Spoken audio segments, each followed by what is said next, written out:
Thank you. Our intent is to acknowledge that people with disabilities have been disproportionately affected by COVID-19. We want to highlight the vital roles that we all play in the fight to save lives. And we want to start the conversation about how we can collectively respond better in the future to the needs of people with disabilities. We see this as a starting point. We are planting the seed with the intention of nurturing and growing the relationship between all the entities on this call so that moving forward, the boots on the ground folks that will be at the top of your list of resources to contact when emergencies arise. And with that, I will turn it over to Fran Tobin to give you a bit more of an update. So thanks so much, Alyssa, and thanks to everyone who's part of this gathering. So I'm Fran Tobin, and I'm with the Alliance for Community Services, which is a union community partnership of people with disabilities, seniors, poor people, and frontline public services workers. And we're part of the Institutional Rescue and Recovery Coalition and the Silver Program, Saving Institutional Lives via Emergency Relocation. So just a little background on how we got to this point. I may recall that over a year ago, from the very beginning of the pandemic, many disability rights advocates across the country warned correctly that congregate institutions would be petri dishes for COVID. By March and April of 2020, national and local disability rights advocates had developed calls to action to safeguard the disability community and those in congregate facilities in the pandemic. Advocates met with and pressed state officials in a number of settings to convene the various agencies that could develop a functional rescue plan for folks left in these facilities. By May and June, as it became undeniable that congregate settings were the most COVID dangerous places to be, and being very conscious of past failures to safeguard persons and institutions during Hurricane Katrina and other disasters in the past, there are more and more groups that joined in the call to the governors to develop emergency plans that would save lives, and including reducing the density of congregate facilities by relocating some residents into safer non-congregate settings. Keep in mind that many of the groups involved in this advocacy have years of practical experience and expertise in transitions, have been moving people out of nursing homes and other facilities into non-congregate settings. So this came from real experience. As the death toll grew, the Institutional Rescue and Recovery Coalition, which includes current and former nursing home residents, organized protests and marches and meetings with officials and press conferences. But the media reports and the government responses were mostly long on sorrow and short on solutions, demonstrating what many advocates saw as a combination of systemic ableism, a lack of vision, or deference to the industry. Officials and frankly, many well-meaning allies claimed that safely relocating anyone at any scale was simply impossible. One, presumably a sympathetic official, reportedly said, well, what am I supposed to do? I don't have a helicopter. But the reality is that throughout this period, local groups involved in the coalition were doing what officials said was impossible, with very few resources, but many bureaucratic obstacles. Small numbers of people were being safely relocated on an emergency and temporary basis out of facilities where COVID risk was greatest, safely and effectively, but on a very small scale. And we're going to hear more about this very soon. There are other groups in Illinois, across the country, that were very interested in doing emergency relocation, but the complexity of piecing together funding buckets and lack of policy support were major hindrances. So as Congress took up its COVID relief packages, and obviously complicated politics and all of what that might have been and where it ended up coming down, it only made sense to those of us that some portion of federal funds that's for COVID relief should be dedicated to the rescue and recovery for those people that were most at risk of COVID infection and death. And that's persons in congregate institutions. So working from the experience and the expertise of local groups already doing this work, groups with experience in other non-emergency transitions, coalition leaders from ADAPT and from April and the World Institute on Disability and others outline the SILVER framework, the Saving Institutional Lives via Emergency Relocation, and called for a small pilot that would accomplish that goal. So groups from across the country signed on to the SILVER proposal, asking Congress to earmark support for this pilot SILVER program, which would A, provide funding and technical assistance so as to expand the emergency relocations that some folks were already doing, and B, determine best practices and guidance for future disaster relief by increasing the numbers of emergency relocations and evaluating the work that was being done. We're in a place to inform future public policy and future protocols for disasters. And this coalition is still advocating for those kinds of responses.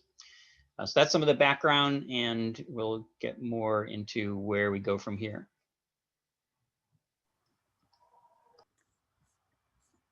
Thank you very much.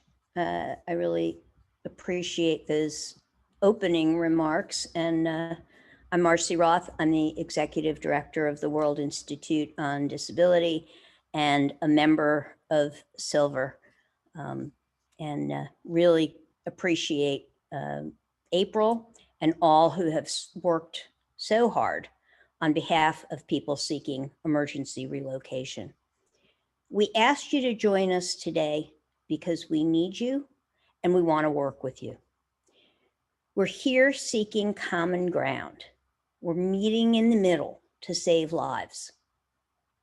I'm filled with a deep sadness over my own failure to find the right words, do the right things to convince decision makers to work with disability organizations to provide a safe alternative for millions of disabled people in congregate facilities over the past 18 months and for the many months and years that preceded them. SILVER has not brought us together to pontificate about something a few advocates are pushing. The right to live in the community is settled in US civil rights law and enshrined in international human rights treaties. However, due to collective inaction over the past 18 months, 200,000 or more disabled people of all ages have died in the US, despite civil rights protections, as a direct result of the failure to keep them safe and give them the option to shelter in a safer place than a congregate institutional setting. Many who hold the keys to the kingdom found it easier to deny them emergency protective measures and other efforts for reasons we just don't understand. Maybe it's because these people, our family, friends, neighbors, coworkers, were routinely dismissed as old, vulnerable, frail, fragile, with comorbidities and underlying conditions, rather than simply as our fellow human beings. Many decision makers told me directly that they believed that these disabled people were safer, better off where they were, and that they knew better than the experts from independent living centers who've been successfully relocating people for many, many years. Maybe you've convinced yourself to see this differently, but for many of us, the deaths of hundreds of thousands of our disabled siblings is nothing short of a genocide. Although thankfully no longer dying at a rate of 2 to 3 every minute for weeks on end, these deaths persist today, hundreds of them with no end in sight. Most people agree that nursing homes, long-term care facilities, psychiatric hospitals, large group homes, detention and other carceral facilities, and other congregate facilities are not desirable places to be. Nobody signs up to go into an institution. There are reams of data that document the dangers of these settings, Those data also document that a very high percentage of institutionalized people are disabled, and that the vast majority are Black, Brown, Indigenous, and other multiply marginalized people of color. Poverty and all that comes with it is also a common reality among the 2 million people in long-term congregate facilities and the 2 million in carceral facilities. Many of us began coming together under the leadership of the Partnership for Inclusive Disaster Strategies on February 28, 2020. Within days, the partnership, the World Institute on Disability, and the National Council on Independent Living issued a call to action to protect the rights and lives of 26% of the US population, people with disabilities, amid the unfolding horrors of the COVID-19 pandemic.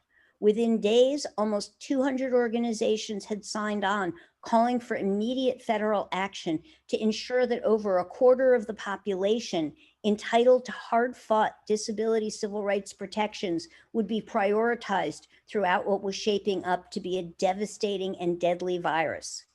We didn't just call for the government to figure it out. We provided specific actionable solutions to reduce the disproportionate impact COVID was wreaking on disabled people. And as we always do, in our commitment to be part of the solution, following our "nothing about us without us" motto, we offered to bring our considerable lived experience and emergency management expertise to the table. We have continued to come together each and every day, weekends and holidays, without exception, in our commitment to contribute to saving disabled lives. We have not missed a single day. Yesterday at 6 p.m. Eastern Time, we met for the 500th day in a row. We've had regular attendance from local, state, and federal allies. The American Red Cross joins us every day, no longer a glaring symbol of failure to plan for and accommodate disabled people in disasters, now a source of information and a partner in efforts to save disabled lives.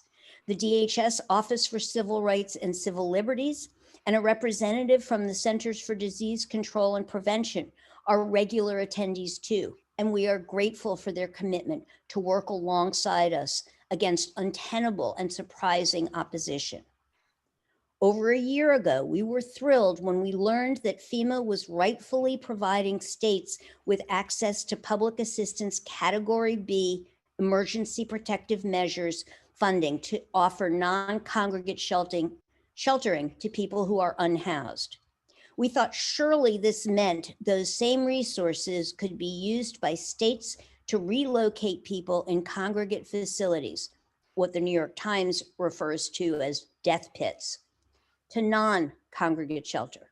Many of us have decades of experience in disability rights and in the rights of people with disabilities in disasters. Many from independent living centers are experts in nursing home transitions, led by folks you'll hear from today.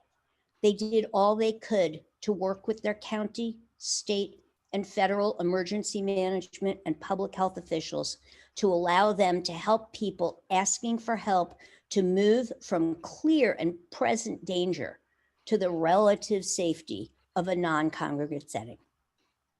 Unfortunately, even though we went to everyone at FEMA, the Department of Health and Human Services, who might be in a position to help, the only resources provided to hundreds of thousands of disabled people desperate for help was funding to cover their funeral expenses. In other parts of the world, July 14th is a day of significance. It is Bastille Day, commemorating the storming of the Bastille in 1779. We're not here today to literally storm institutions, though some might like to, but rather to commemorate what happened 1 year after the storming of Bastille Day. Senator Henri Martin, who wrote France's national law commemorating Bastille Day 100 years later, said, and I quote, "After the day of 14 July 1789, there was the day of 14 July 1790. This latter day cannot be blamed for having divided the country. It was the consecration of the unity of France. Whatever difference which might part us, something hovers over them. It is the great images of national unity, which we all desire, for which we would all stand. Our goals, clearly implementing and enforcing the rights of millions of people, have not been enough. It's time to stop fighting for the rights denied disabled people for far too long. Equity is quite the buzzword these days. We must move from rights to justice. In a just world, people don't all get the same thing. They get what they need to live in freedom. We ask each of you to stop admiring the problem of institutionalization as a horribly failed experiment. Join us in putting an end to the institutionalization of people with disabilities, starting with during and after disasters. We will now be hearing from some of the folks who have experienced the very significant impact, more than words could even begin to describe. I am first going to, and I see Ebony has joined us. I'm first going to turn to Ebony Payne, who is currently in her own nursing home transition journey. Ebony has a very powerful story to tell, and we have really appreciated her partnership throughout the Silver journey. Ebony? Hi, good morning. Imagine being paralyzed from the neck down, living in a nursing home, depending on someone else for your daily needs and to keep you safe. My name is Ebony Payne. I'm a resident at Brea of Forest Edge in Chicago, Illinois, and this is my reality. I've been a quadriplegic for 18 years. I became paralyzed in January of 2003. I was a victim of a violent crime and involved in a car accident at the same time. Since then, I've been in and out of nursing facilities. I didn't begin to self-advocate right away, but after years of having to endure and witness unfair, immoral, and potentially illegal treatment, I felt I had no other option but to begin advocating for myself and others. Specifically, it was after contracting a near fatal blood infection due to the receipt of improper care that I began to self-advocate. A nurse at the facility, aware of and worried for my safety, and seeing that the facility was not listening to my concerns regarding my treatment, introduced me to the ombudsman, who served as an advocate and go-between for the residents.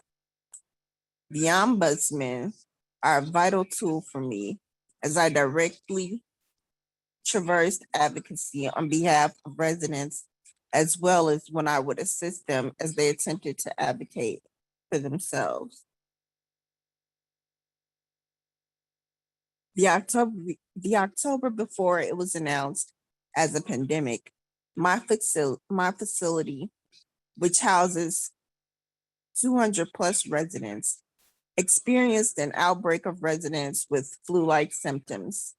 I personally experienced a severe cough for several weeks that progressively got worse, chills, body ache, and an abnormal temperature. My symptoms increased so severely that soon after they had begun, I was admitted to the hospital and diagnosed with what they can only describe as an upper respiratory infection. I remained hospitalized for approximately 2 weeks, having to receive 2 different antibiotics and 2 different breathing treatments every 4 hours around the clock. A few weeks after my symptoms originally began, the CNA that worked very closely with me began experiencing the same symptoms and was quickly admitted to the hospital and diagnosed with the same upper respiratory infection. Once it was established that there was in fact a virus spreading, COVID-19, as we've come to know it, minimum steps were taken by the facility to lessen the spread in congregate situations. Given the results of these half-effort steps, including unnecessary forced isolation, lack of proper PPE gear, and staff who weren't observing the mandated isolation or social distancing rules. And that's just to name a few. One must only wonder how effective and thought out these steps really were. Initially, the severity of the pandemic didn't really hit any of us, but after a few weeks, the grimness of our situation began to set in, and I in turn became really worried.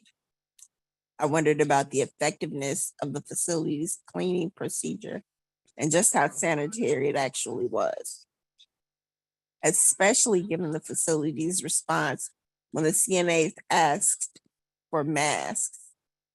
The facility's initial response of, quote, "This is a mask-free facility," truly frightened me. I was in fear of my life as an immunocompromised resident and fearful of the lives of those other residents that depended on the facilities to keep them safe. Even the nurses at the facility soon became fearful enough to act. They organized and protested on national news. One such broadcast was held right in front of the facility. CNA spoke out about the facilities neglecting to inform them about the virus, the infection rate within the facility, the COVID-related deaths in the facility, and also about not having proper PPE gear. Bria was also in the news during this time in segments providing information on facilities with the highest number of outbreaks. Bria was ranked number 3. And here I was, stuck amongst 200 plus other people with no way out and no way to truly isolate or social distance. To my knowledge, as the facility continues to be cagey regarding to the actual numbers, Bria has experienced 5 COVID-related deaths, including 2 staff members and 3 residents. One of the staff members provided me with up-close care and assistance only a few days before she was found deceased. One of the residents who passed was hospitalized with COVID and passed soon thereafter. Their family had not even known they were in the hospital. To this date, Bria refuses to keep its staff and residents updated on new outbreaks or the number of patients they admit already testing positive for COVID. And to add insult to injury, while the residents were forced to remain in what had become a proverbial petri dish of infection, the facility allowed staff to travel across the state on leisure, with some not taking precautions traveling to quote unquote hot states, such as Georgia, Florida, California, and Nevada. I experienced severe mental health ramifications from the facility's lackluster response to the COVID-19 pandemic, having to, among other things, deal with prolonged isolation. Prior to the pandemic, I was accustomed to visits from family every other day, if not every day. I was also accustomed to being able to leave the facilities to see my family sometimes multiple times a week, not counting the occasional surprise visit and outings with friends. Needless to say, my mental health was affected, so much to the point I had to begin telehealth therapy sessions.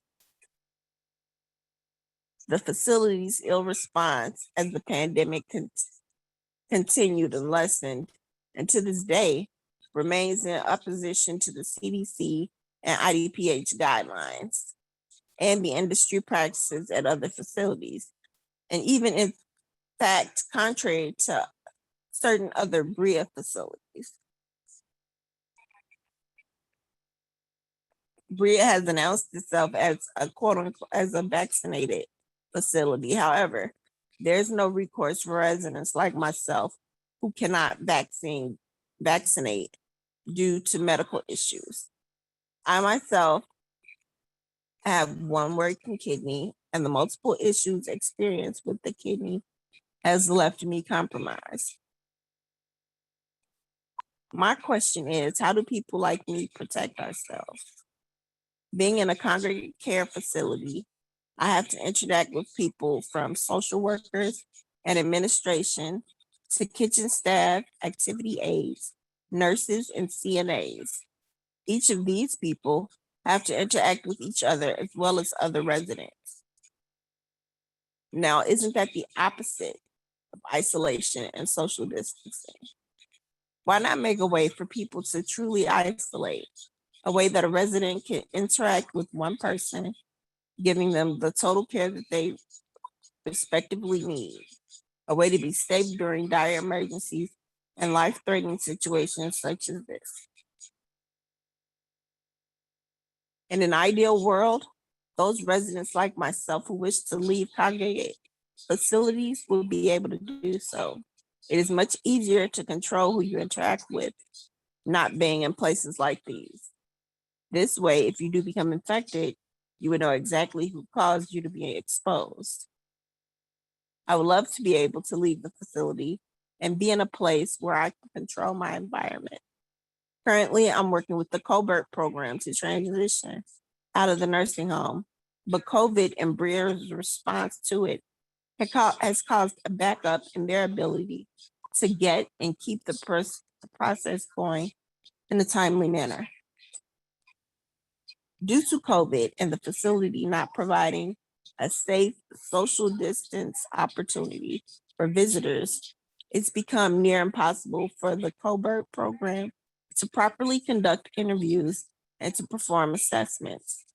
I personally had to rely on BREA assessment, which due to the facility making documented errors, had to be reperformed and corrected.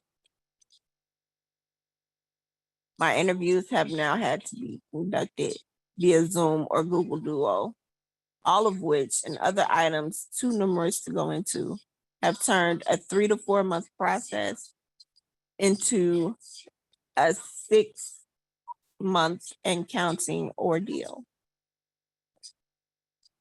If you can, imagine being paralyzed from the neck down, depending on someone else for your daily needs and to keep you safe, living in a nursing home, fearful every day that the next person that enters your room could be the one to infect you and cause you death.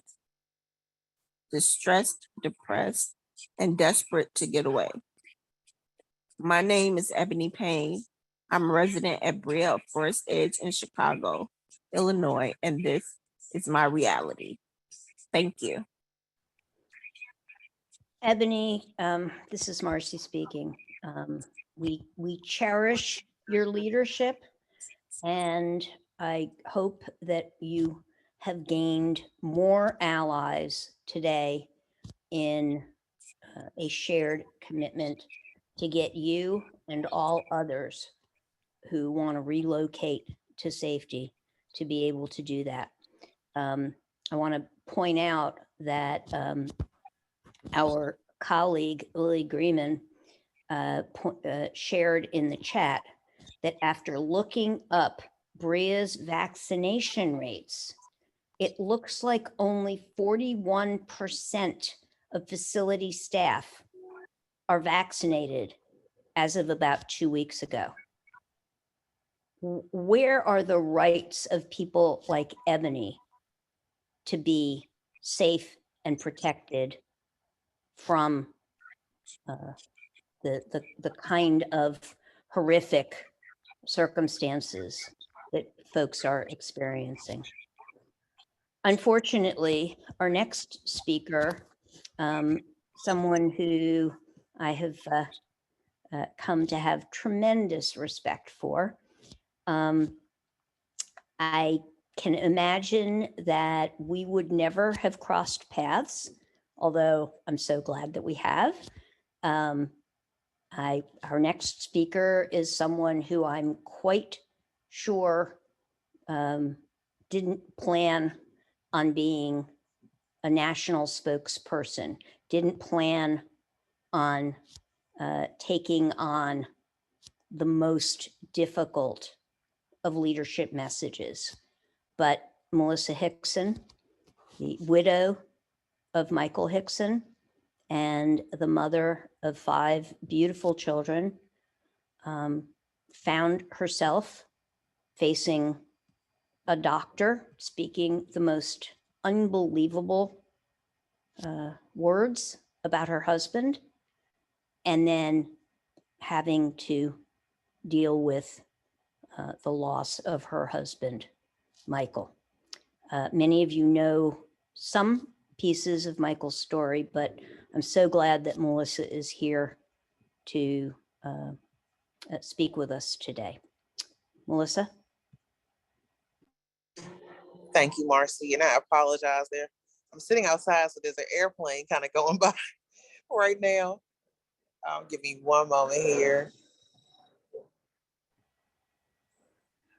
All right. I thank you for the introduction, Marcy. When you first start talking, I thought, who is this person that she's talking about? It can't be me. What? But as you progressed into talking about it, I was like, I think she's talking about me. Because I don't obviously necessarily give myself any credit for that. But you are right. It was a situation in which I never saw it coming. And to begin with, first of all, my husband, Michael, passed away June 11th last year in a hospital in Austin, Texas, where he was denied care. He was not given medication. He wasn't given hydration. And he died 6 days after admission to the hospital. And there was a recording that has been made public, which I had with the doctor in the hallway. And he told me that the reason he would not be continuing treatment for my husband was because he was not walking and talking. And he goes into more detail about the fact that the patients that had survived were all walking and talking. My husband didn't fit that same ability. And based on that, he had no quality of life.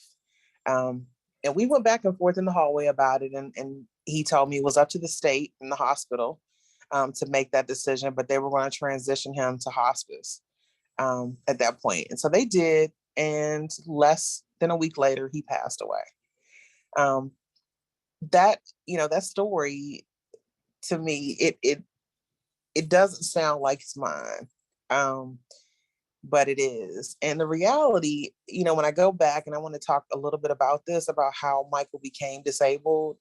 But I do want to say to Ebony, you are strong. And hearing you talk about it, and from the position of being in the community, in the facility, your strength through your voice is so strong.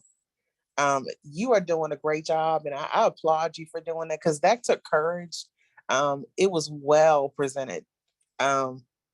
And I'm praying for you, and I hope that things work out. I really applaud your strength, because it does take strength. It really does. So let me begin. Michael, in 2017, May 24th of 2017, typical day. We started out preparing to go to work, regular routine. We dropped the kids off at school, and then he would drop me off at work, and then he would continue to his job. And this particular day, no different. We dropped the kids off. We were on our way to my job, and right at the service road where my job was located, Michael passed out at the wheel. Paramedics came. They worked on him for hours. Took him to the hospital. They immediately put him in an induced coma. And they told me that, he had gone into sudden cardiac arrest, and that he suffered an anoxic brain injury based on the extended length of time that he had been unconscious, which had been at that point over an hour. So they resuscitated him, I think, after maybe 30 minutes, and then he went out again. And then they resuscitated again. And then they put him in an induced coma to kind of preserve whatever brain activity he had at that point. And I want to say that from the beginning, they encouraged me to discontinue medical treatment for him. That was a conversation we had, I think, day 2. The neurologist came to talk to myself and my family members and told us that Michael essentially would never be the same person again. He will potentially be paralyzed and have little or no brain activity or function, and that his personality would never be the same again. And he encouraged us to withdraw treatment. And so they kept asking me the question. They persisted daily with that question for me. And they said, he'll never be the same person. What would he want? Not what you would want for him, but what would he want? And I pondered that question. And I thought, Michael is the kind of person that loved life. He wanted to live. He loved his family. I knew he loved me and he would never want me to give up on him. And I knew that that was what he would want. And so I gave them that information, but that didn't stop. They persisted with it continuously. And that was a recurring theme. That was 2017. And I would say the recurring theme for the next 3 years, we're always leading back to that same point, withdraw care, or in some ways not give him any type of treatment, therapy. It was all rejected.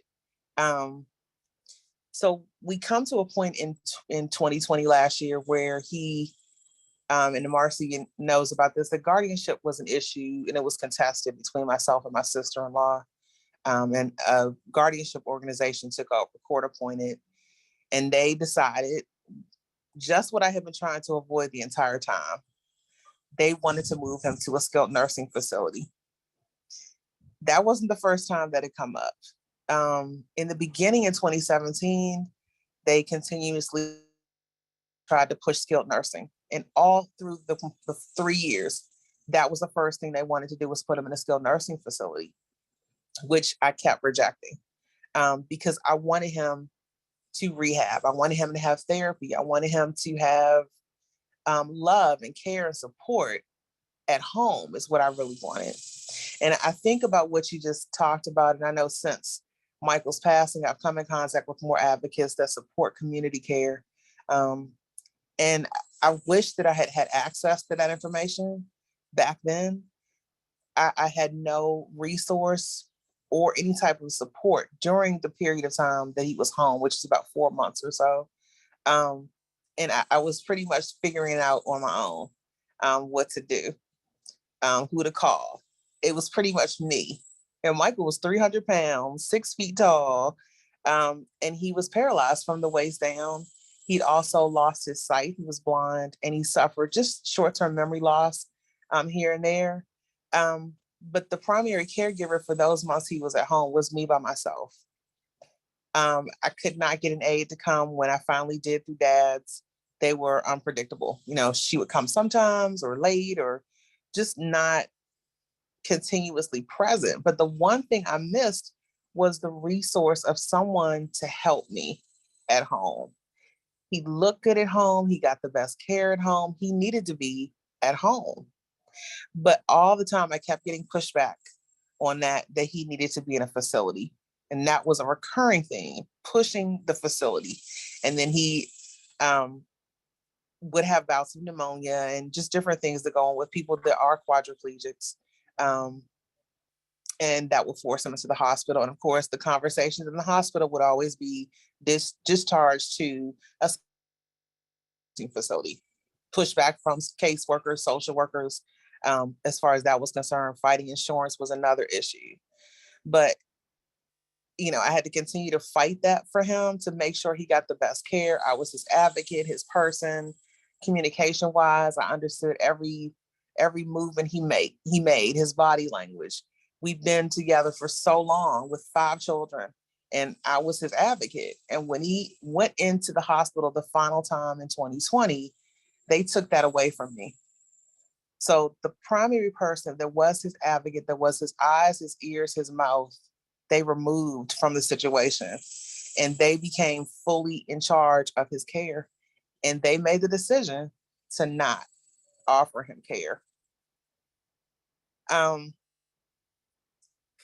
what I would like to say on that is, as you all are aware, that disability, there's always been a bias for people with disabilities. It didn't just start last year during COVID, but I think that COVID opened the eyes and ears of a lot of people to see exactly what goes on behind the scenes and what has been for so long.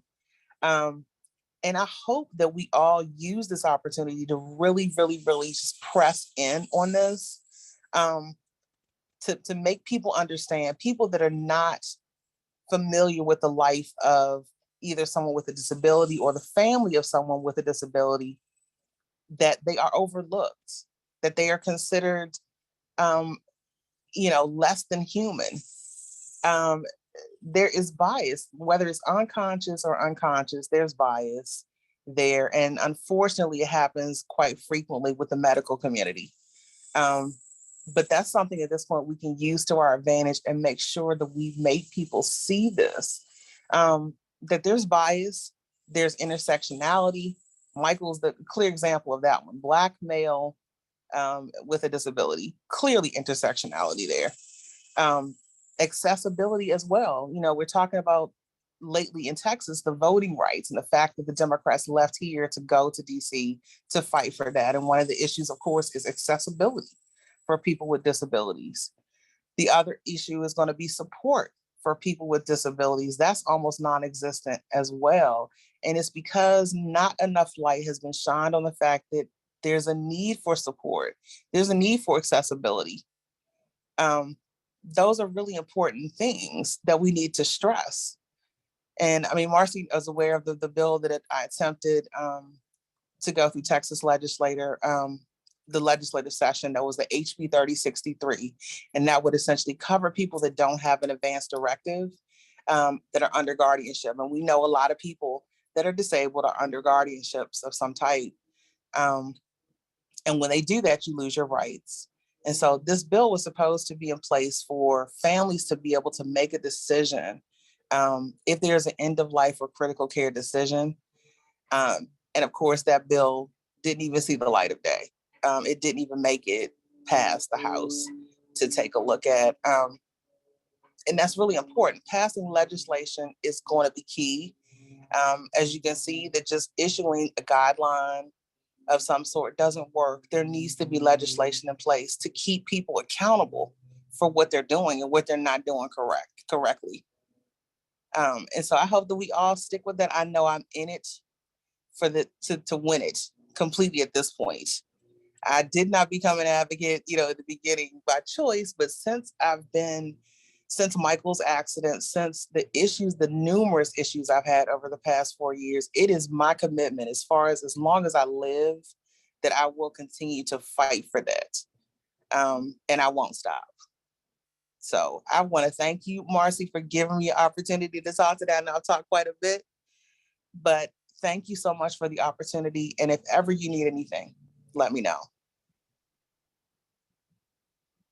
Thank you so much, Melissa. We really appreciate you being here. You're welcome.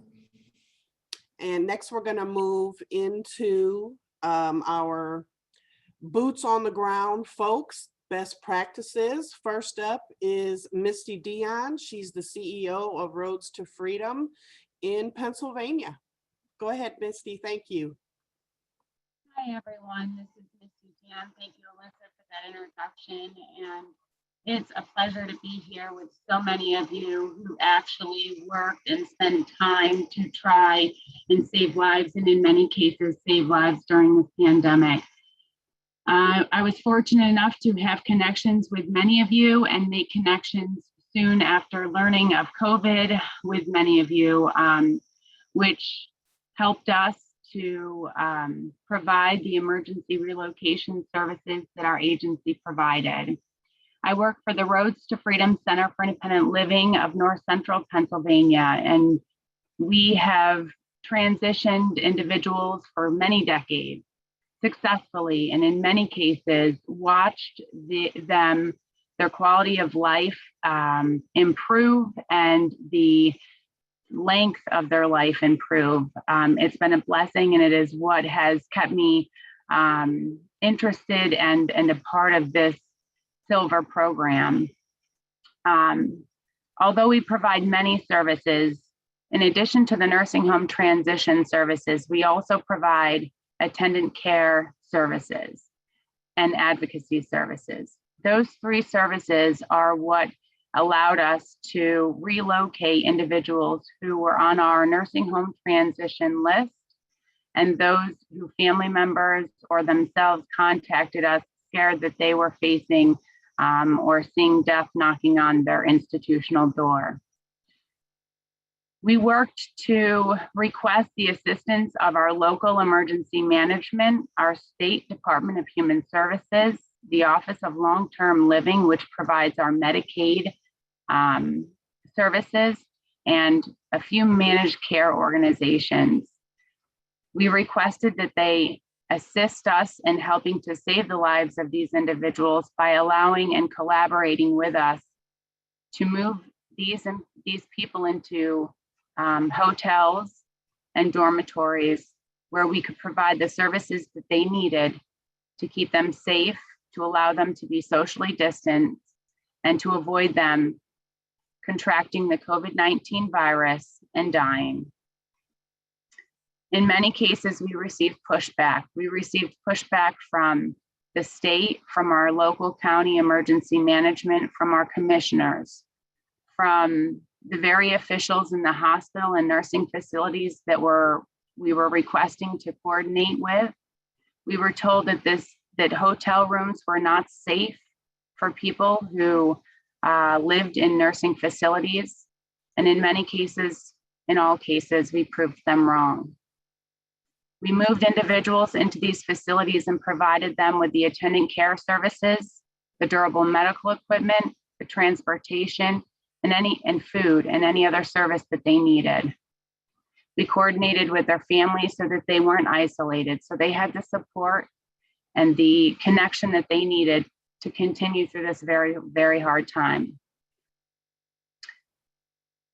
We were told by our local emergency management agency that this isn't something that FEMA helps support.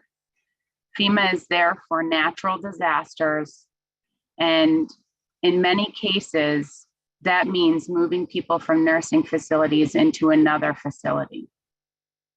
When explained that these facilities were on fire and that I needed them to help me rescue them, we were told, we don't know how to do that. We don't have the mechanism to support you in doing that. You will have to explain to us how to support you and what you need from us. Working with many of these advocates on this call, Marcy, Shaylin and Herman, Fran, Alyssa, many others that I won't remember, Anaya with the similar program that he has in Denver. We were able to develop the memorandum of understandings that we had to provide to the emergency management agency so that they would be able to apply for FEMA and PEMA reimbursements. We're still waiting to see if we will receive any reimbursements. But we decided that, whether or not we were going to move forward, relocate these individuals, make sure that they had the services and supports that they needed in a safe environment.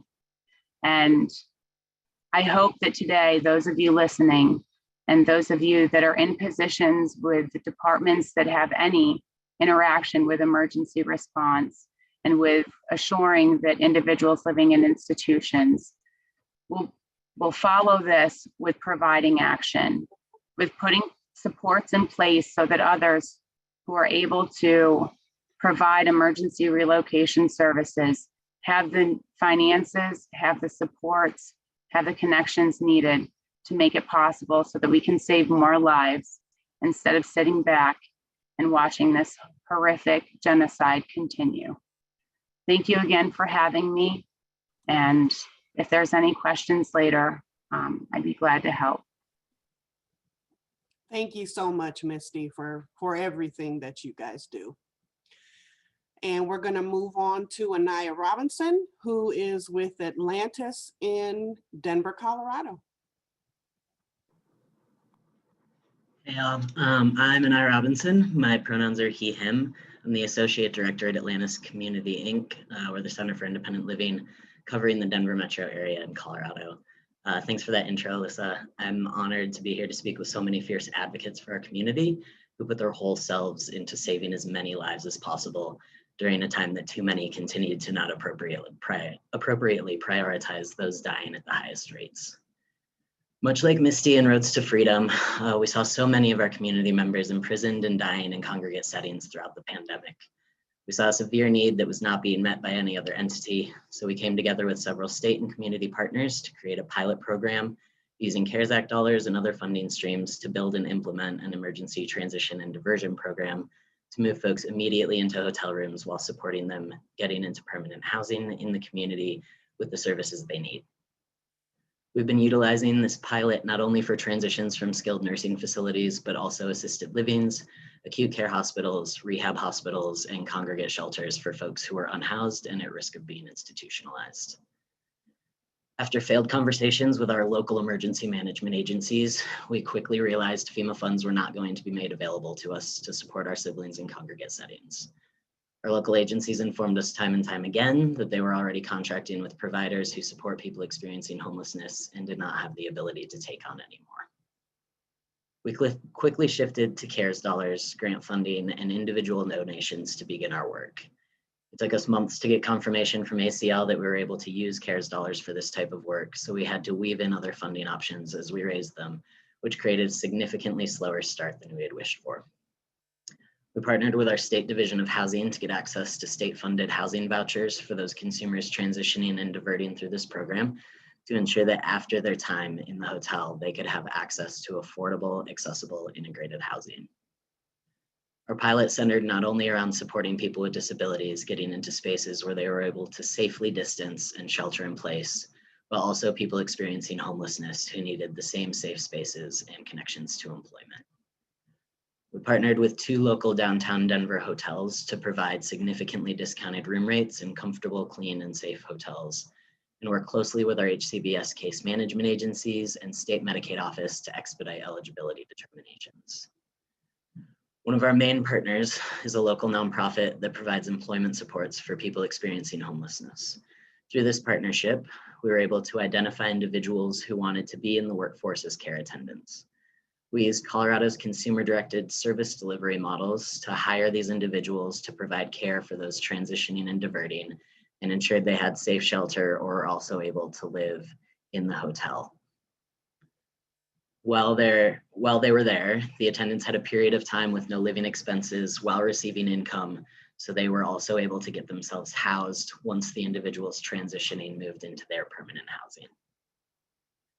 While we had been told by our local EMAs that they were not willing to help us fund this program, 3 of the individuals we transitioned through it were referred by the contractors working with the city and counties because they were unwilling to provide support for the individuals' ADLs, despite the fact that they were obligated to do so while using FEMA Category B funds.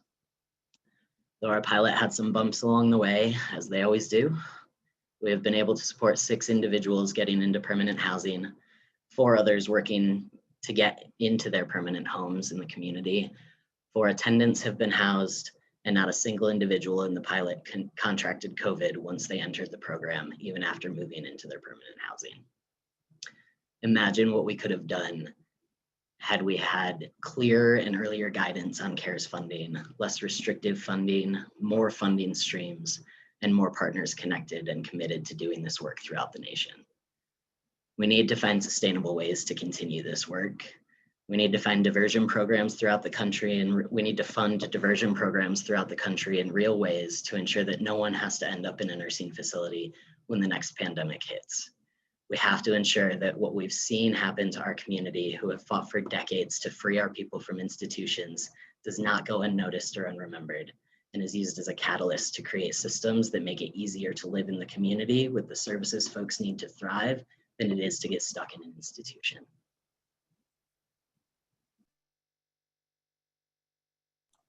Thanks so much, Anaya, for all that you guys continue to do. And next up is Sydney Breslow and Vicki Smith from the ADA Center for Independent Living in North Carolina. So my name is Vicki Smith, and I'm the executive director of a center in the Raleigh-Durham area of North Carolina. And like other centers have already shared, we also focused on using our CARES dollars. I guess the big difference with us is that we didn't wait to ask for permission. We just started working and relied on our ability to link it to the COVID-19.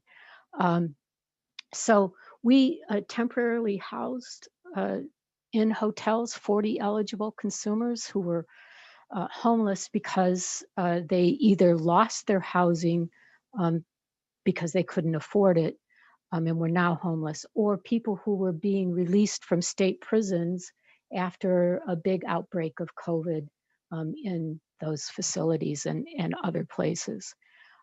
So we were focused on providing them warm and dry and safe sheltering during the winter months in particular.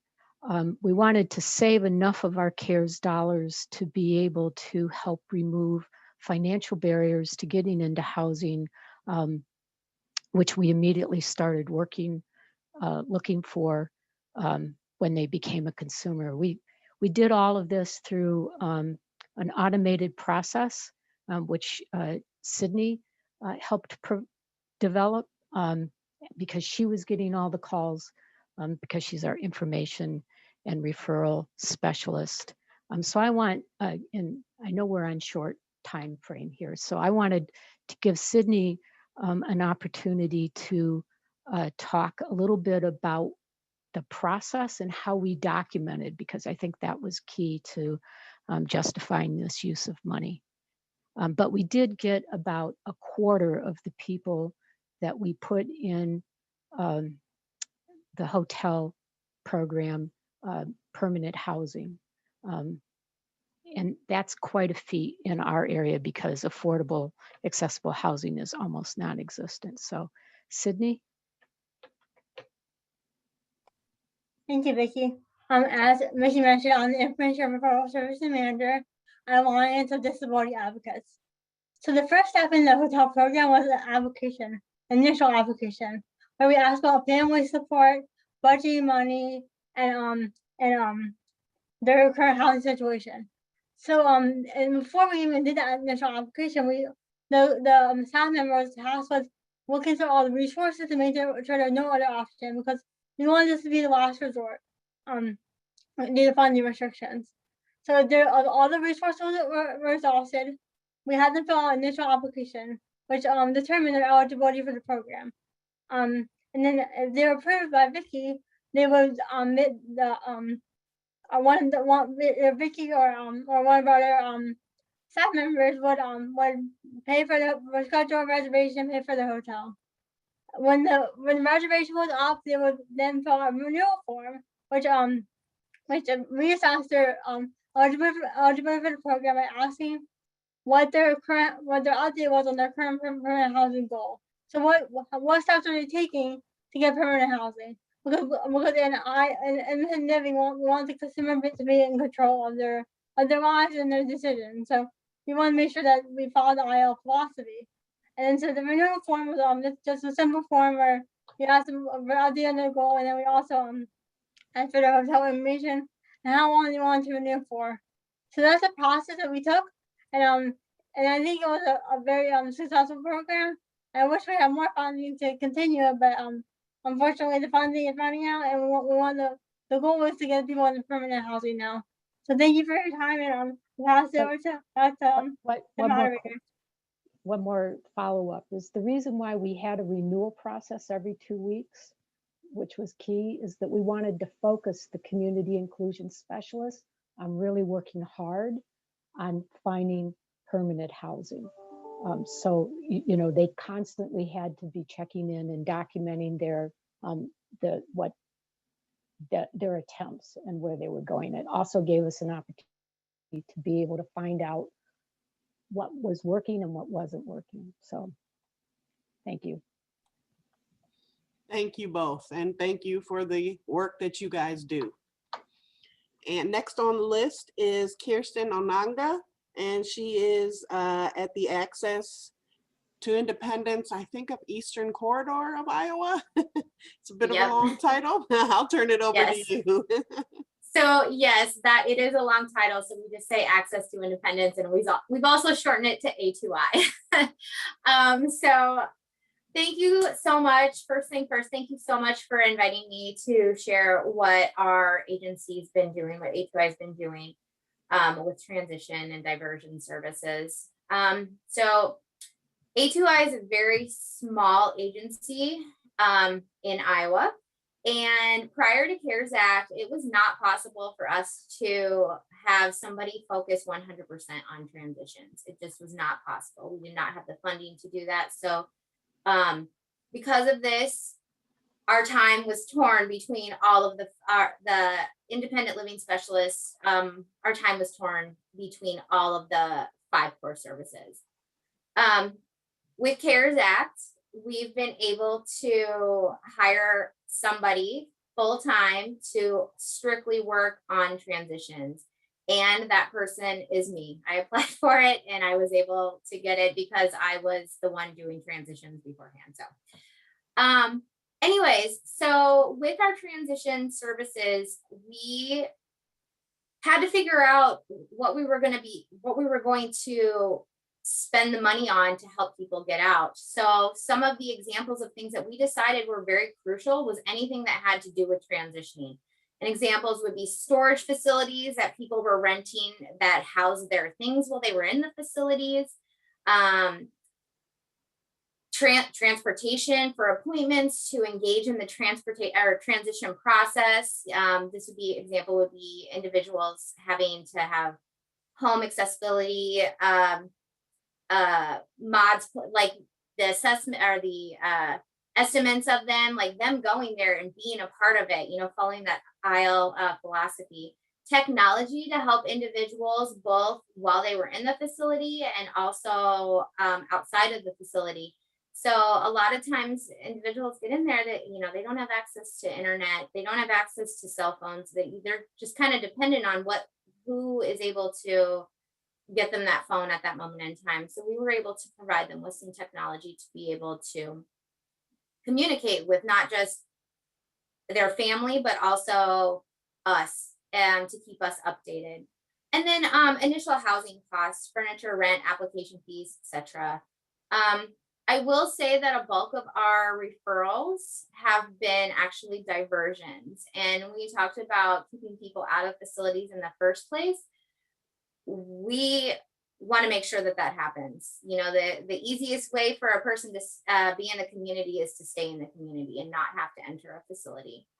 So some of the examples that we've used on CARES Act have been stair lift ramps, major home repairs where the house was not safe and long-term it would be a financial burden for the individual to stay there. Deposits, rent, utilities, moving expenses. If they have to move to an accessible housing, we've been able to help pay those moving costs. But this didn't come without any type of community collaboration. We collaborated with several other agencies in our community. Money Follows the program. I'm sure you guys have all heard of that. Our agency did not get the contract for that, so we do not run that run that program, but we've been able to collaborate with them to be able to fill in the gaps where they're not able to help individuals. MFP, their eligibility for individuals is extremely limited and in Iowa, and those who the only people that qualify for that are those with ID or BI waivers, like a brain injury or developmental disability. That's the only way you can qualify for it. And so that leaves a whole lot of people that aren't able to get out of the facilities. And the hope was that we could fill in that gap to help the other individuals out.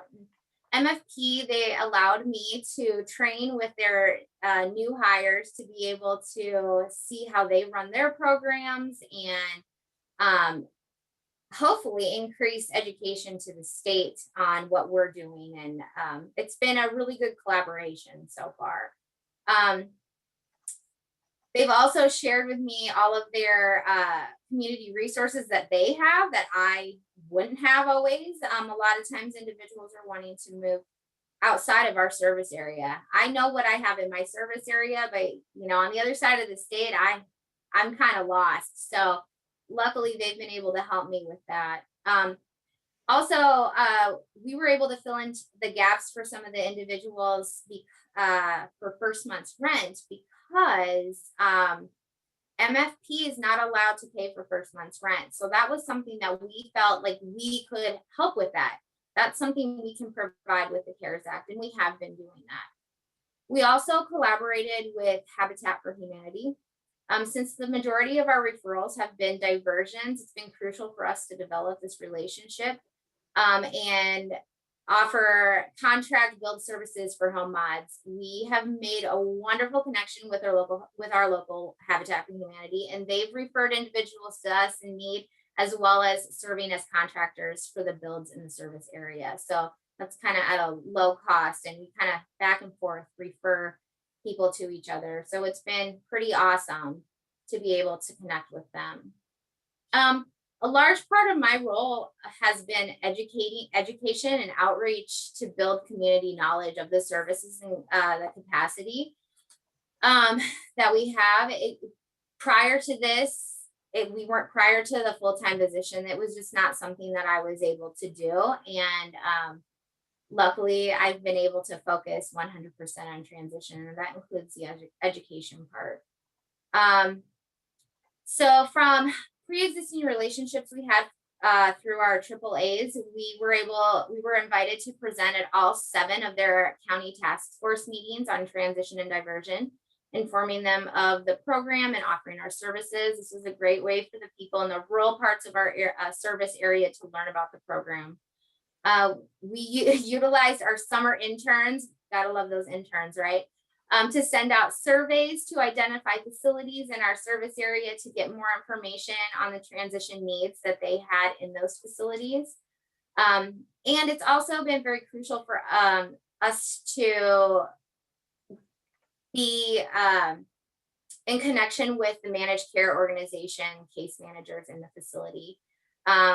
One of the first things I did was reach out to those MCO facility case managers who worked in our service area and let them know about our services and how we can support their consumers. And to date, I'm going to tell you, they've been our largest referral source, 100%. They are quick to say, I have this person, please help us with it. So I love the fact they were a great, it was a great thing to do to reach out to them, because 100%, they are on top of getting people out if they can. So that doesn't mean that the CARES Act is great, but it doesn't mean that there wasn't barriers. It did not take away all of them. Communications from facilities is an ongoing issue. We rely heavily on those MCO case managers to facilitate communication and to assist with accountability to keep this process moving. Systematic barriers also continue to make it difficult to help individuals transition, with long wait lists for Iowa waiver slots and staff shortages in for service providers. And also affordable and accessible housing is a major barrier we have found, and it doesn't seem to be getting any easier to find that affordable, accessible housing. Lastly, I don't want to sugarcoat everything. This is a true barrier, and I hope I'm not the only one that's ran into this. But lastly, we've seen consumer barriers to transition. Like, the consumers themselves are the barriers. Some individuals don't want to take the necessary steps to help guide and facilitate their transition and be a part of the process. When this happens, I do my best to educate and empower the individual that this is their opportunity to decide where they want to go next.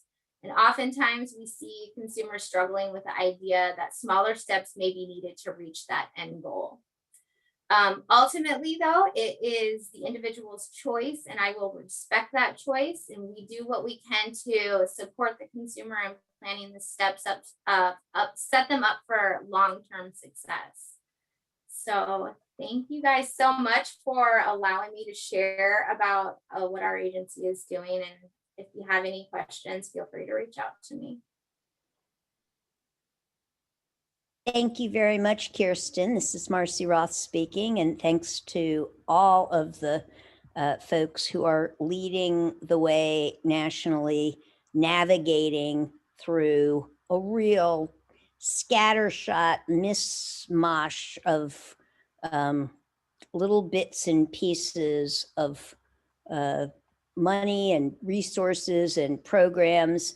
We have got to put an end to this lack of any sort of cohesive approach for people with disabilities to be able to live in freedom along with everybody else. Our next speakers are Herman Parodi and Shaylin Sluzalis. They are the very powerful leaders of the Partnership for Inclusive Disaster Strategies. There is so much I could say about them, but I will turn over to them in just a moment and let them tell you themselves. But you can count on the fact that you know where they've been each and every one of those 500 days, because they've been leading a large group of people day in and day out, as we have tried in every way we can think of to put an end to the horrific exclusion of institutionalized people and people with disabilities in general from being able to get the supports and services they need before, during, and after disasters. So, Herman and Shaylin. Hi, everyone, and thank you so much, Marcy, for that great introduction. My name is Shaylin Sluzalis. A quick image description of myself, as I am a younger, light complexion woman with shoulder length or past shoulder length curly brown hair, wearing a black top. And alongside me, my name is Herman Parodi, co-executive director of the Partnership for Inclusive Disaster Strategies, a Puerto Rican brown man sitting in my wheelchair wearing a red polo shirt with black long hair pulled back. And this is Shaylin again. Behind us is a multicolored mandala tapestry and a cluttered desk behind us, as the mail still piles up even throughout pandemics. So this is Shaylin again, and just want to thank everyone for organizing this great webinar and really bringing us all together to continue this important discussion. As Marcy mentioned at the beginning, and just recently, that the partnership has been holding a daily COVID-19 disability rights call each and every day since February 28th of 2020. And as Marcy mentioned and tallied up, 500 days straight. It's hard to imagine that we have been truly meeting each and every day, the weekends, the holidays, all 7 days of the week. And it's where partners across the nation come together to share good and promising practices, systemic rising issues, and just engage with one another across the nation and share those resources and tools that we're all using in our localities to save lives and transition folks out of these deadly institutions. And really what spurred this daily call was when the COVID-19 pandemic started hitting the United States, first notably the Kirkland Nursing Facility in Washington State, and really drawed our attention and said, this is going to be a disaster. We know this. And when each disaster occurs, whether it's a hurricane, a tornado, earthquakes, or fires, we call on our local folks that are in those impacted areas and bring as many folks together to see what the issues are, address them, and make sure that we save lives during disasters. Because people with disabilities are 2 to 4 times more likely to die or be injured than non-disabled people in any disaster. And COVID-19 pandemic has certainly shown to be no different. And that's largely due to the lack of resources, information, and accessible information to our communities throughout these times. So during our daily call, we've really come together to not only identify what these urgent needs are and continue discussing them, but also addressing them on a national focus, as well as within localities. And many thanks to all of the folks here today and beyond that continue to do that good work throughout our nation. I'm going to share in the chat, and then later on I will also share some other resources as well. But as I mentioned, institutionalization in disasters is not new. It's not something that is just a public health emergency ordeal, and something that happens throughout each disaster. And in the National Council on Disabilities, Preserving Our Freedom, Ending Institutionalization of People with Disabilities During and After Disasters really highlights those ongoing issues that continue to impact our communities. And as we've heard our fellow speakers like Ebony and Melissa Hickson share of the ongoing systemic barriers throughout what we call blue time skies, just navigating these complex systems as a disabled person and understanding what resources are available during disasters and after disasters, that information and access to that information is just that much more exacerbated. And oftentimes, and many times, people with disabilities fall through those cracks. So we continue to bring these issues up. I'll also continue in a few moments to add some additional resources in the chat, because as we have been meeting each and every day to address these issues, talk about these issues, we've also been cross-pollinating information and resources locally that have been working as solutions. As you've heard, Misty Dion from Roads to Freedom and Anaya from Atlantis Community, and so many more that continue to really work on transitioning folks out of institutions during this pandemic. It's just so vital during these times, and there are solutions out there.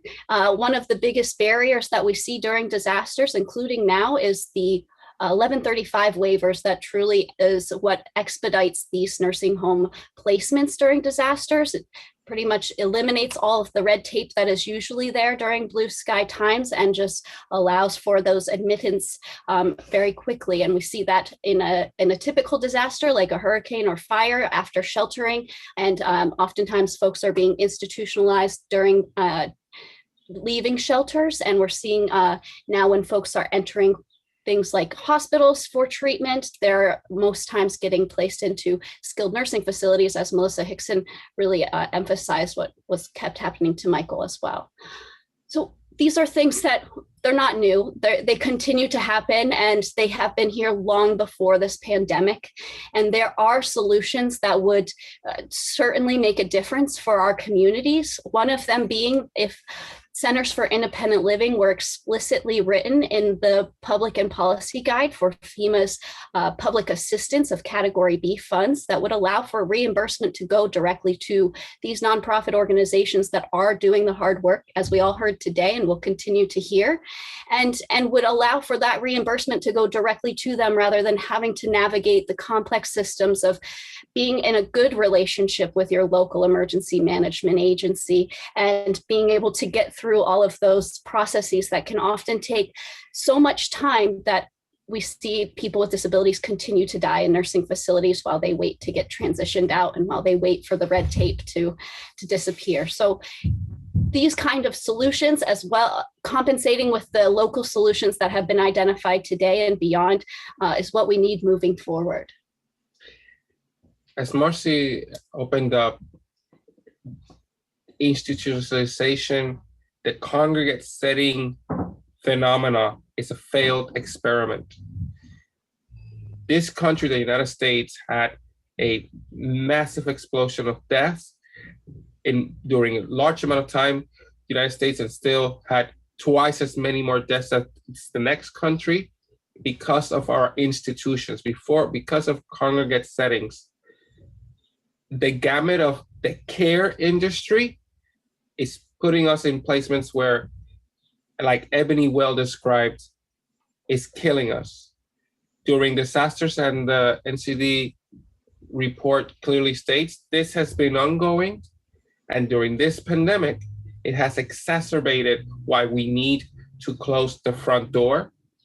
We need to create spaces where HCBS, home and community-based services, are the first option. So people like Michael Hickson and Melissa Hickson do not need to go through the suffering of the death that occurred. In El Paso, we saw crisis standards of care creating segments of a hospital to be called the pit. People with disabilities have been the expendable population through this pandemic. Every other segment of the population, every other industry is looking at not going back to previous pandemic times. How are we going to move forward? This country, decision makers, policy need to see how people with disabilities, being the population most affected, who has been murdered the most because of the lack of resources, needs to change. We cannot go back to 2019 and how it was before. Every report from the GAO clearly states how infection control policies have not been put in place. The disability community, who are the stakeholders, people that live in these institutions, have been stating for decades, and we have report after report, how it is inhumane situations. Moving forward, we need to create a space where home and community-based services is the first option with all the resources and critical supports needed. This is not going to be the last pandemic. Climate change is gearing disasters to be increasing in intensity and frequency. It is on the news every day. If nothing else, let's create a path forward where people with disabilities have real decision-making power in the options they take in their lives.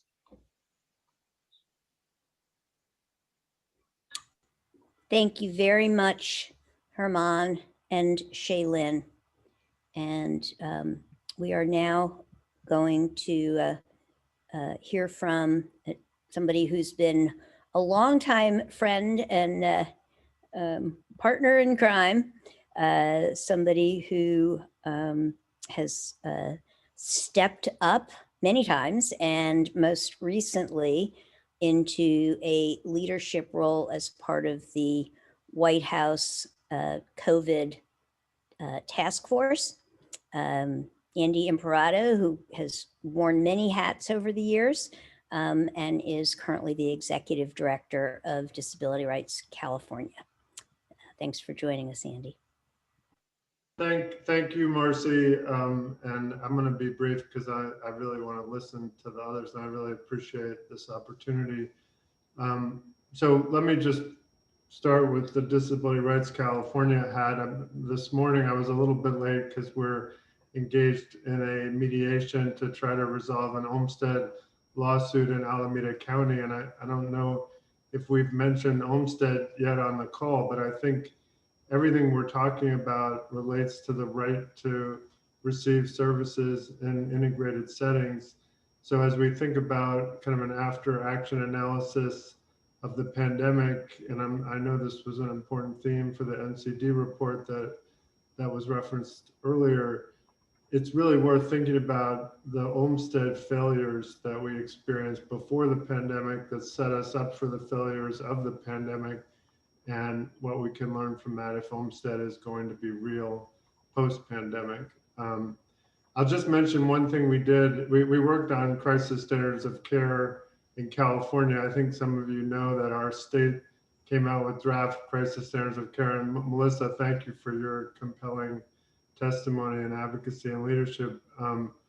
The first draft in California was seriously problematic. Was basically encouraging discrimination on the basis of disability and age. And we pushed back hard. A coalition in California, Disability Rights Education Defense Fund, Justice and Aging, and others. And our state changed their draft standards significantly, and they came out with new standards in June, which were much better.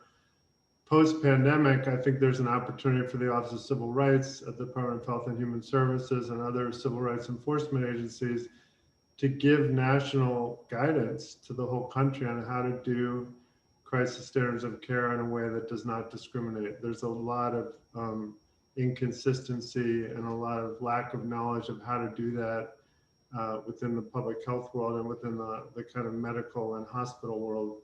So that's one opportunity that we're hoping to see leadership on coming out of the pandemic.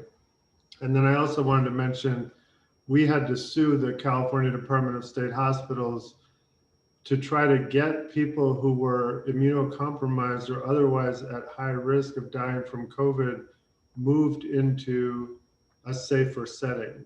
You would think the state, these are folks who've been kind of sent to these hospitals and have no choice. You would think the state would understand that they have a responsibility to help keep them safe and keep them alive in the pandemic. And the state was very proud of the fact that there were no outbreaks for about 6 weeks. And then there started being outbreaks, and they, as you can imagine, they expanded very quickly. And the state basically, fought a lawsuit rather than addressing the problem. And this is a progressive state.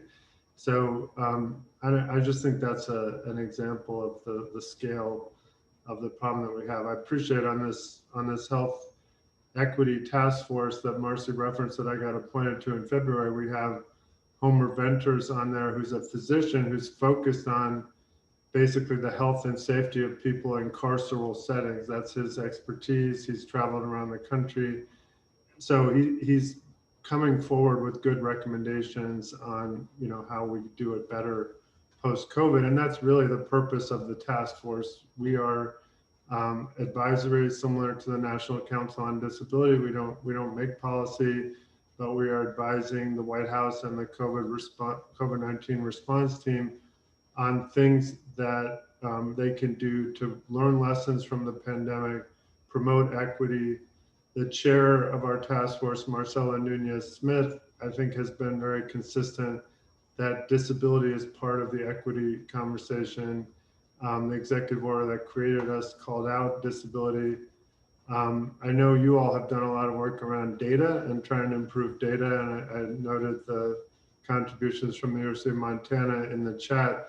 I just want to say that's one of the subcommittees that I'm on. It's called Data Analytics and Research, and we've come out with a number of interim recommendations to try to improve and disaggregate data for subpopulations, including people with disabilities. I'm very confident that there will be recommendations like that in our final report, and I look forward to working with the folks in this coalition on what recommendations would be most meaningful. I know that Tom Olin reached out to me and participated in our last meeting, and I look forward to getting more recommendations from Tom and others he's collaborating with. The other committee that I'm on is communication and collaboration. And one interesting thing that came up in the last several weeks that I know, given Marcy's history with FEMA, is something that Marcy has thought a lot about. But the emergency preparedness world has grown in part because of all the increasing disasters that we're all facing as a country at a time when the public health world has shrunk. Like our public investment in public health has gone down over time. Our investment in emergency response has gone up. So I think as we think about learning a lesson from the disaster, it's worth thinking about. One of the earlier presenters mentioned that FEMA kind of didn't see it as their job. I think it was Shaylin that brought this up. They didn't see it, or the state version of FEMA, the state emergency response folks, didn't see it as their job to respond to a pandemic. And I think what we're learning is that we need a whole of government response, and the public health infrastructure is not strong enough, and it certainly doesn't have deep enough connections to the disability community to make good decisions that are well informed and are going to be effective. So from my perspective, we have to get these different groups to collaborate. And what we were told in our subcommittee meeting was that in a lot of states, the top public health official and the top emergency response official didn't even know each other as we were going into this pandemic. So that feels like a serious opportunity for collaboration, and certainly we're going to have recommendations to that effect. So again, I don't want to take up too much time. Marcy, I appreciate the invitation. If folks are interested in seeing our interim recommendations from the task force, they're all posted on the Office of Minority Health website for the U.S. Department of Health and Human Services, and I'll put the URL for that in the chat so you can see what we've already recommended. The final report will come out sometime in September, October. That's the time frame that we're running on right now. But I do want to just say, I really appreciate that the folks that the president appointed to this task force have all been very supportive of integrating disability into all of our equity conversations. And I'm very optimistic that our final report will have a very strong disability thread to it, which I'm hoping will get some attention and reinforce some of the things that the Silver Coalition and the various groups that are represented on this call have been asking for. So again, thank you, Marcy, for the opportunity. This is Marcy. Thank you very much, Andy. And I'm glad you specifically called out Olmsted when I said that the law is settled. That's exactly what I was referring to. And yes, we absolutely need to redouble our focus on what the Olmsted decision could possibly mean as part of the path forward. And I also wanted to point out your astute observation about the disconnect between emergency management and public health. And in fact, in the national preparedness system, which came out of law, the emergency support functions for the two areas, there is a gap between them, and people with disabilities fall between the work of the emergency managers and the public health officials. So thank you for bringing that up.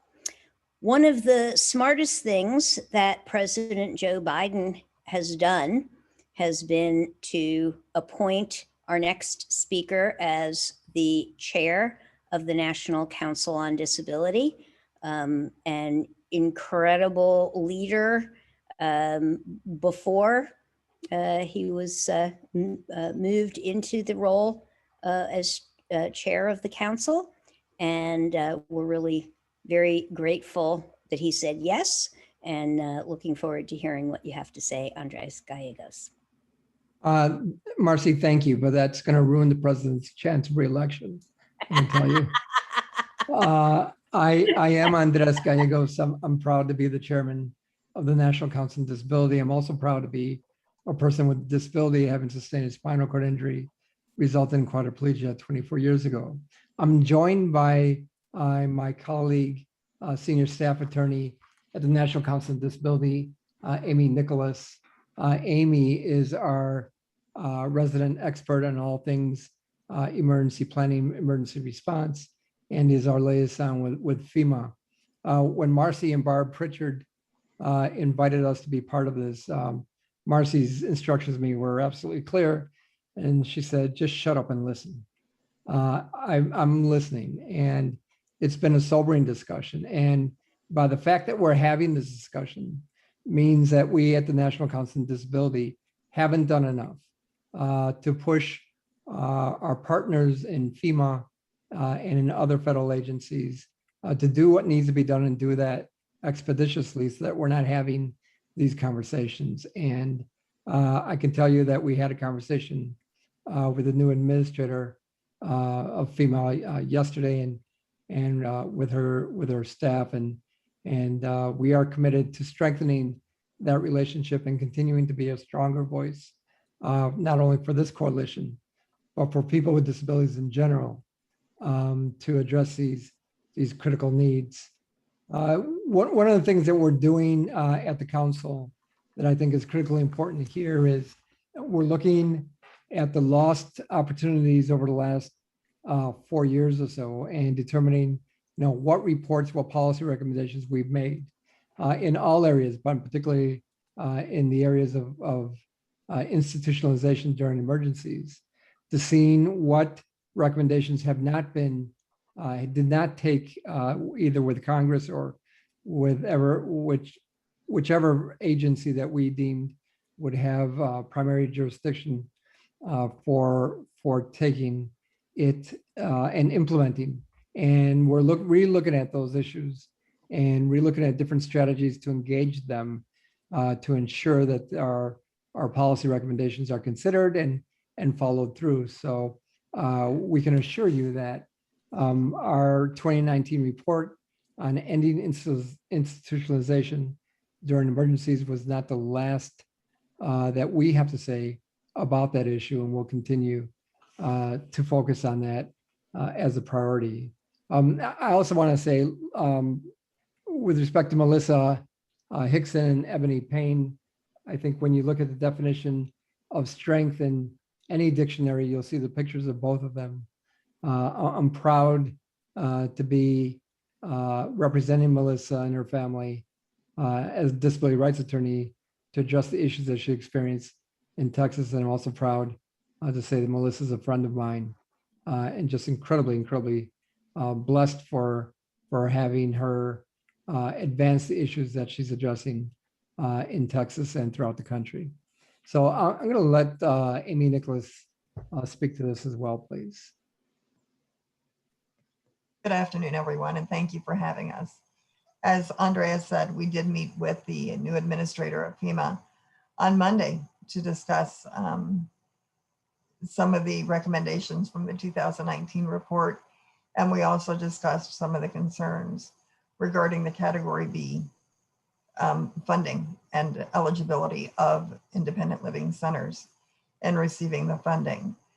We were assured that they were going to look into it and that they would have a response to us, or that they would respond to us in regards to what their findings were. They also had even suggested that we can provide them with sample language to update their guidance to the states.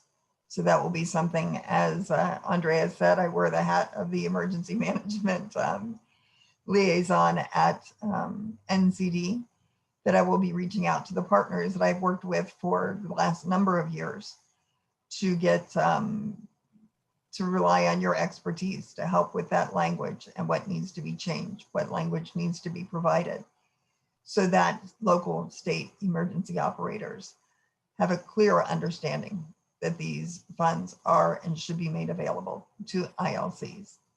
So be ready. I'm sending out emails shortly, and we'll be convening again, as we have in the past, to try to get answers to this issue. And I agree with everyone on this call. It has taken way too long and needs to be resolved as soon as possible.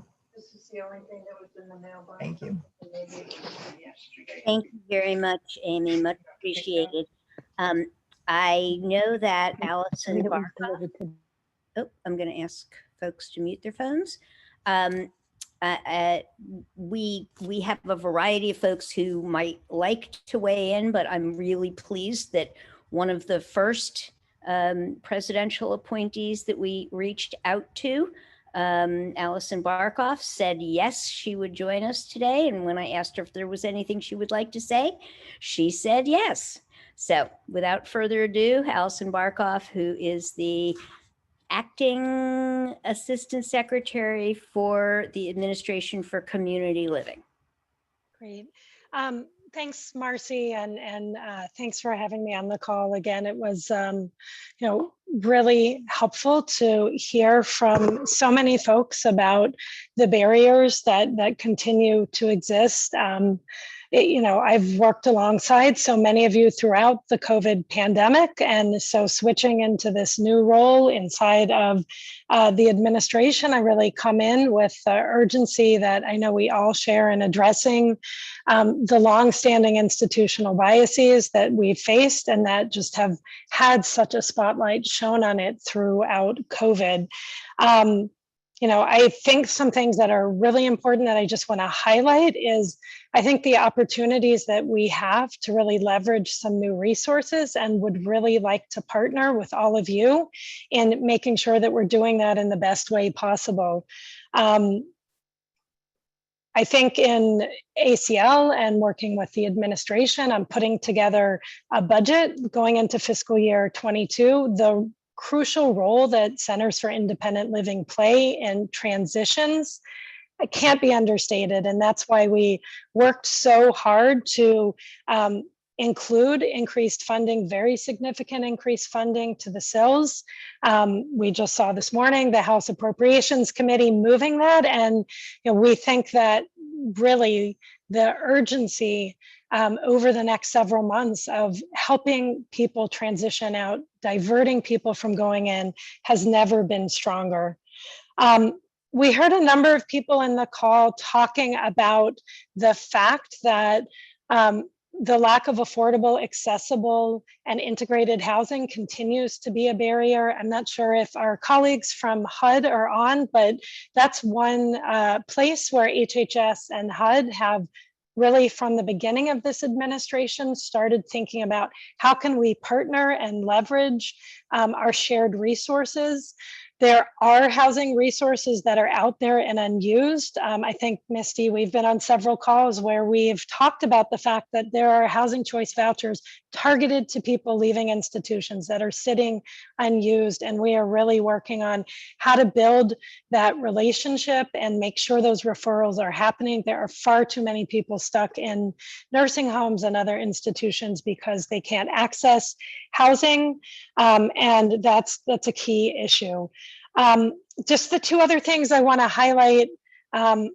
We heard from folks in Iowa around money follows the person, and we're working closely with our colleagues in CMS. There has been, not only with the reauthorization and expanded reach of those programs and expanded eligibility, but actually, Kirsten, I'd love to follow up with you, because there are some things that it sounds like Iowa could be doing in their MFP program that they're not doing, that are barriers. And so again, we are really interested in building partnerships between state MFP programs, the Centers for Independent Living, and the public housing authorities on the ground, so we can really have all the pieces that we need to transition out.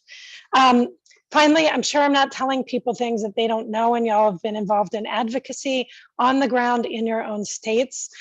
Because of the incredible work of all the advocates on this phone, there was a huge infusion of funding to states, home and community-based service systems through the American Rescue Plan.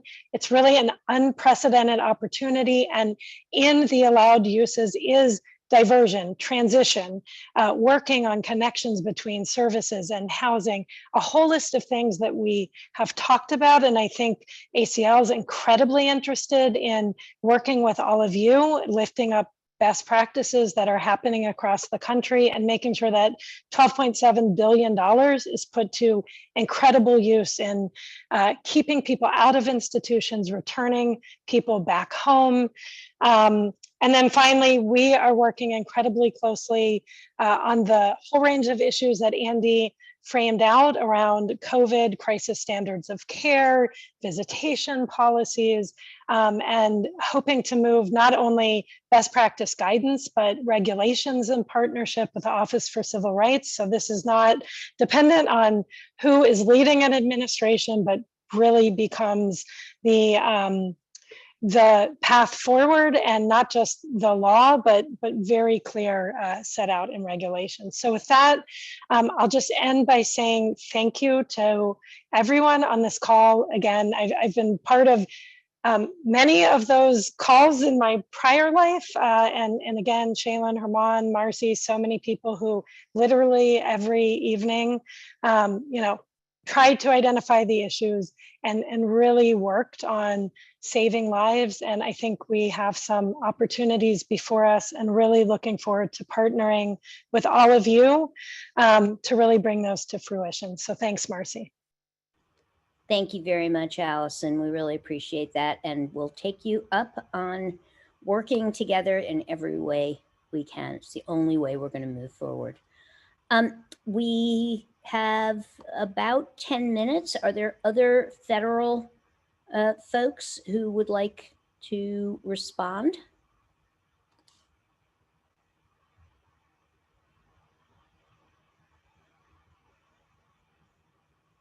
I think if you would like to respond, you can either raise your hand or put a note in the chat.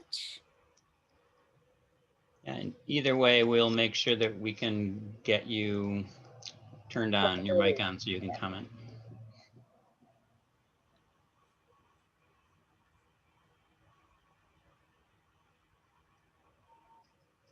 I see a bunch of federal representatives on the call, so give it a minute, see if anybody would like to make any comments.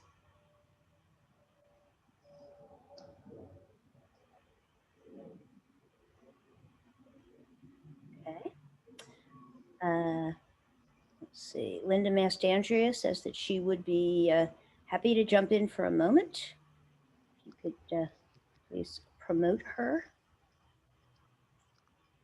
She's good to go. Go ahead, Linda.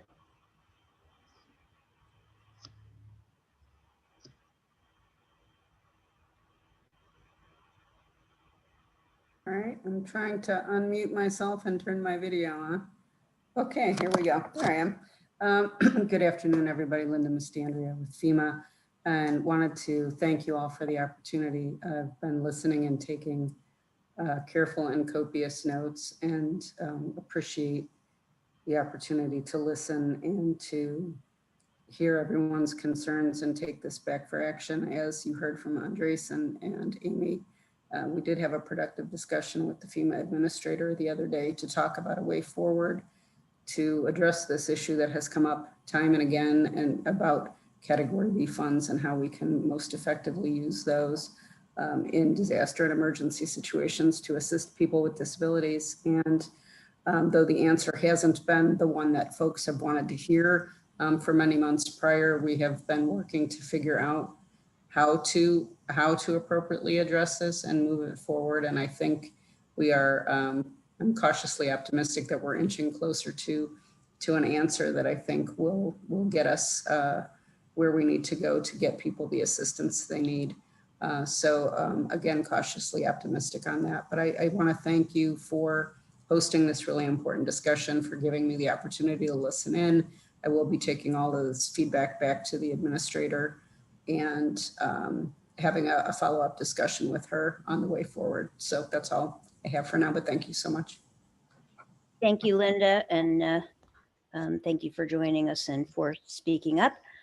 Rebecca Tasato from the Office for Civil Rights and Civil Liberties at the Department of Homeland Security would like to respond as well.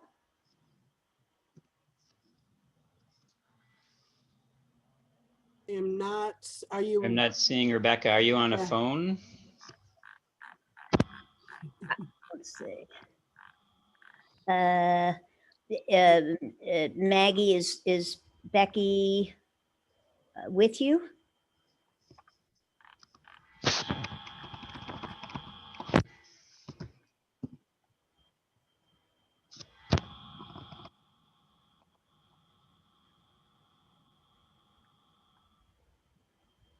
Let's see. Is it Maggie Frederick? Is that? Maggie, Margaret Schaefer. Okay. I'm not sure if, yeah, let's promote Maggie Schaefer, Margaret Schaefer, and see if that. Okay, done. All right.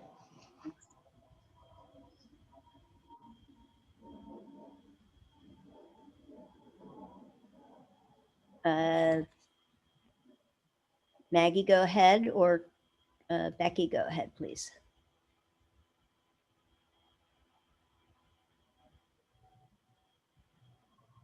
Okay, let's see if we can get that straightened out. And in the meanwhile, if there's someone else who would like to speak.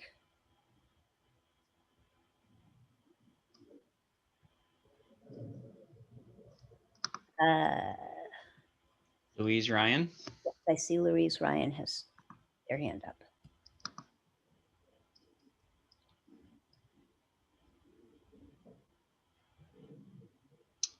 All right. Go ahead, Louise. Hello. I just wanted to thank you for this very informative and compelling presentation. And also, I work at the Administration for Community Living and work with our state long-term care ombudsman programs. And so just wanted to mention, they've been, involved, and I'm assuming a lot of you are engaged at the local level with your ombudsman programs.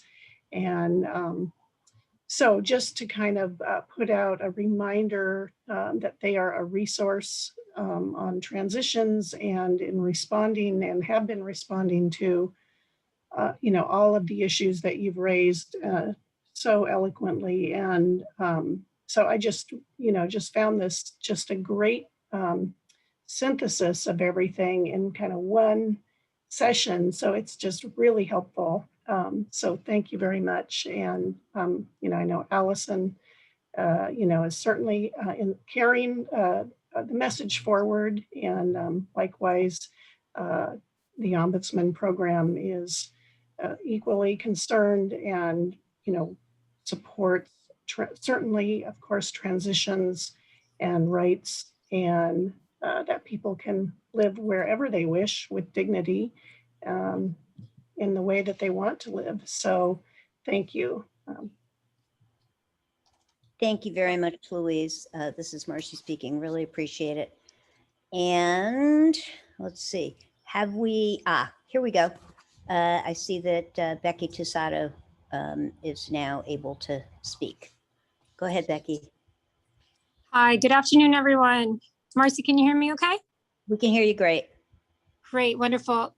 Hi, everyone. I'm Rebecca Tussato. I'm with the Office for Civil Rights and Civil Liberties at the Department of Homeland Security. And I only have a minute, but I wanted to send regards and regrets from our officer from Civil Rights for Civil Rights and Civil Liberties, Catherine Collichin Gonzalez. She's appointed by the president and arrived on day one to lead our office and to integrate civil rights and civil liberties in everything the department does, and especially to uphold, or including to uphold the rights of people with disabilities in everything that we do and what our recipients do. It's wonderful to be on the call with our federal partners, state partners, advocates. And I just wanted to say that while it is so hard to hear about what some of the hardships, the burdens, and really just the loss of life, it's really important to have this discussion. Please consider us an ally in this fight. We want to continue to work with all of you to better uphold the civil rights in disasters, whatever kind of disaster it is. We have worked with FEMA and other federal partners since the beginning of the COVID response.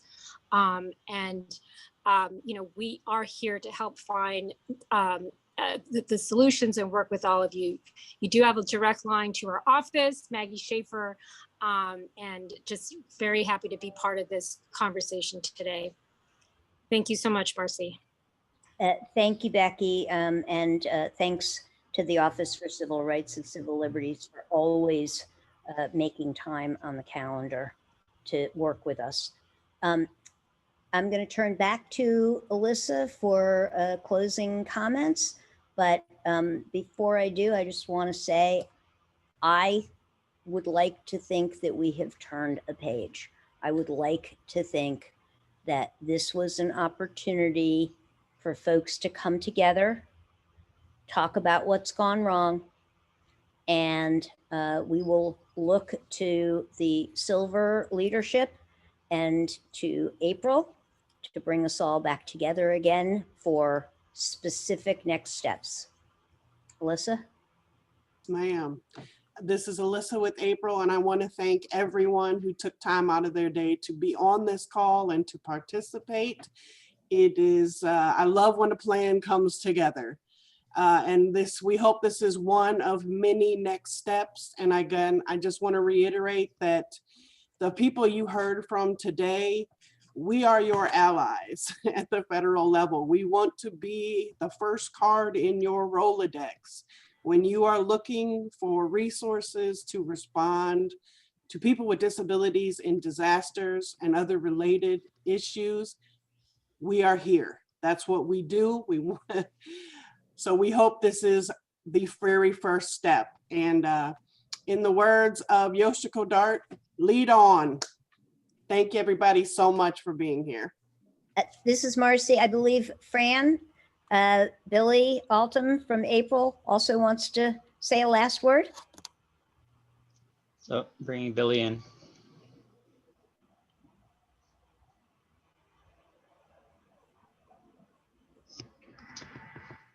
You're good to go, Billy. All right, there we go.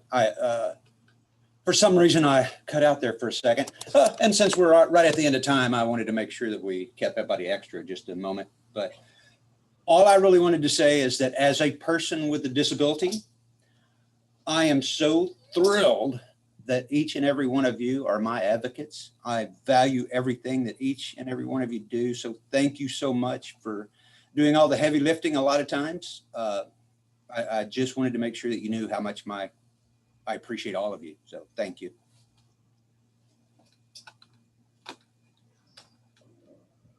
And with that, we're going to end the call. Thank you guys. Have a great rest of your day. Thanks, everybody.